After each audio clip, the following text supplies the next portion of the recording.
Shalom, selamat pagi Bapak Ibu Saudara yang dikasihi Tuhan. Puji Tuhan, pagi ini kembali lagi kita mau membaca dan merenungkan firman Tuhan. Saya mengajak Bapak Ibu, mari kita berdoa terlebih dahulu. Mari kita berdoa.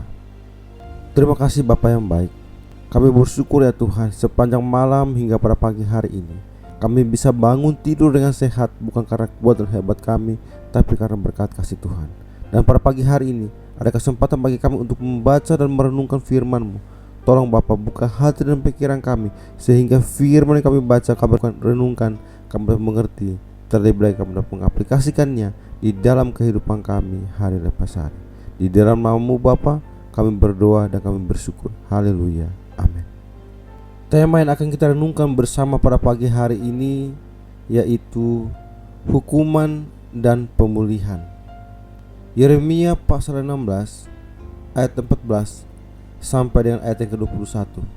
Namun kita hanya membaca ayat yang ke-21. Sebab itu ketahuilah, aku mau memberitahukan kepada mereka. Kali ini aku memberitahukan kepada mereka kekuasaanku dan keperkasaanku, supaya mereka mengetahui bahwa namaku adalah Tuhan.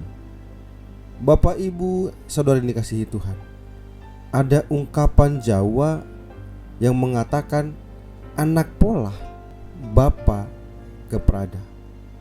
Ungkapan tersebut hendak menunjukkan bahwa segala tingkah laku anak, orang tua pasti ikut bertanggung jawab atasnya. Misalnya saja, jika seorang anak berlaku baik, yang ditanya adalah siapa bapak, ibu, atau orang tuanya. Mengapa? Ini bukan menunjukkan bahwa apa yang baik itu adalah hasil didikan dari orang tuanya. Demikian sebaliknya, ketika seorang anak berlaku buruk, maka yang akan disalahkan adalah orang tuanya. Inilah yang terjadi dalam bacaan kita. Kita bisa melihat bagaimana bangsa Israel yang adalah bangsa pilihan Allah melakukan sesuatu yang jahat di hadapan Allah. Jikalau melihat bangsa Israel yang memberontak kepada Tuhan dengan menyembah kepada ilah-ilah lain, apakah mereka patut disebut umat Tuhan? Kepada Yeremia, Tuhan bersabda, sebab itu ketahuilah, aku mau memberitahukan kepada mereka. Sekali ini aku akan memberitahukan kepada mereka kekuasaanku dan keperkasaanku, supaya mereka tahu bahwa namaku Tuhan. Tuhan Allah sendirilah yang akan menghukum bangsa Israel dengan kuasanya, karena mereka telah berbalik dari Allah. Hal ini terjadi karena bangsa Israel tidak menunjukkan siapa diri mereka yang seharusnya menjadi umat kepunyaan Allah. Bapak Ibu Saudara dikasihi Tuhan, Tuhan menghukum dengan keras dosa meninggalkan Tuhan untuk menyembah ilah lain.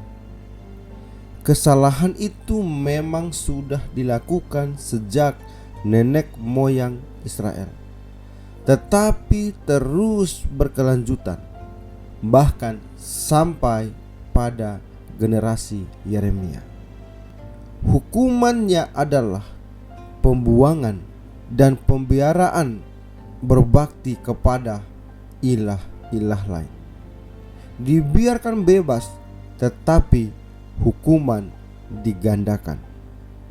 Namun dalam bacaan ini Tuhan menyatakan hal yang sangat penting.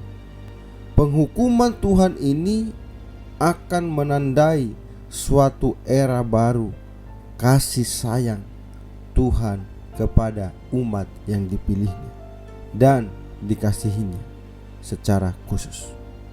Kalau semula ia dikenal sebagai yang menuntun orang Israel keluar dari tanah Mesir, kelak ia dikenal sebagai yang menuntun orang Israel keluar dari segala negeri kemana ia telah mencerai-beraikan mereka.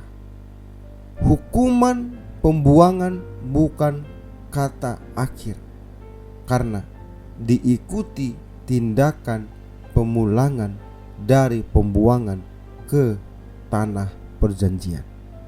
Kedaulatan Allah bukan hanya atas umatnya, tetapi juga atas semua umat manusia lainnya. Tindakan-tindakan Allah jangan dilihat lepas-lepas, tetapi harus dalam kaitan dalam keseluruhan rencananya dan dalam keserasian dengan sifat-sifatnya. Bapak, Ibu, saudara yang dikasihi Tuhan, setiap kita yang percaya kepada Tuhan Yesus Kristus disebut sebagai anak-anak Allah. Oleh karena itu, kita memiliki tugas dan tanggung jawab untuk bersaksi tentang Kristus. Mari kita mengerjakan semua hal dengan baik dalam tingkah laku hidup kita sehari-hari, supaya nama Tuhan saja yang dipermuliakan melalui pelayanan dan kesaksian hidup kita. Marilah kita memberikan teladan yang baik bagi orang-orang di sekeliling kita. Mari menjadi anak-anak Tuhan yang hidup di dalam terang kasih-Nya. Amin. Mari kita berdoa. Terima kasih Bapa yang baik.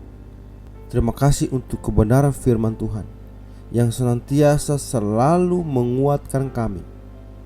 Bapa, biarlah firman-Mu yang sudah kami baca, kami renungkan, kami dapat mengaplikasikannya di dalam kehidupan kami hari lepas hari. Terima kasih ya Tuhan, kami mau serahkan seluruh kehidupan kami sepanjang hari ini, dan setiap aktivitas yang kami lakukan, kami serahkan ke dalam tangan Tuhan. Biarlah Tuhan yang memimpin, Tuhan yang menuntun. Terima kasih Bapa, terima kasih. Di dalam nama-Mu Tuhan kami berdoa dan kami bersyukur. Haleluya. Amin.